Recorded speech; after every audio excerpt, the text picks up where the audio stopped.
Şena ümmetiye her zaman.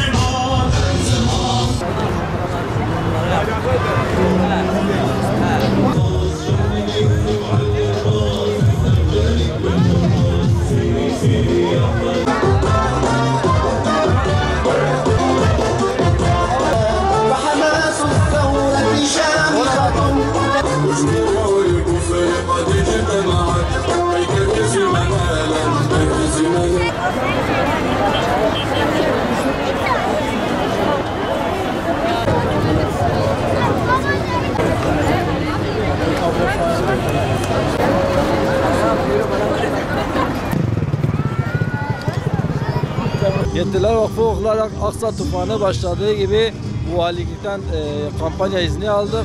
Aksa'ya acil yardım çağrısı ile kampanya izni aldık. O günden bu zamana kadar Gazze'ye yardım ulaştırmaya devam ediyoruz. Her zaman olduğu gibi yani biz bu olaya binaen Gazze'ye yardım etmemişizdir.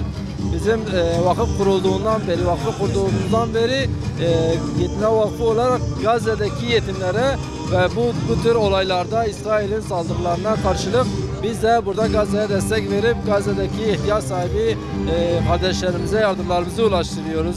Daha önceki olayda Gazze saldırılarında Gazze'ye 2 tane ambulans aldık. Gazze'deki kardeşlerimize ulaştırdık ve bu doğrultuda şu anda da Aksa tufanının başlamasıyla birlikte Gazze'ye acil yardımlarımızı sürdürmeye de devam etmekteyiz. Siz değerli hayırseverlerimizden beklentimiz şudur ki hani benim elimden bir şey gelmez, Gazze uzaktır, Filistin uzaktır, biz İsrail'e gücümüz yetmez demeyin. Herkes gönlünden koptuğu kadar bize Yetimler Vakfı'na yardımlarını ulaştırdığı vakit bize bu yardımları olduğu gibi Gazze'ye alan izniyle ulaştırıyoruz. Gazze'ye yardımlarımız ulaşmış, savaşın olduğu, saldırıların olduğu, füzelerin atıldığı, ondan sonra binaların yerle bir olduğu yerlerde Müslüman kardeşlerimize yardımlarımızı ulaştırdık.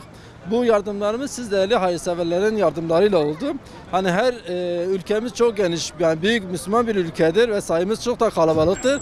Adam başı 1 TL bile verse yani buradaki Müslümanların çok büyük ihtiyaçlarını karşılarız.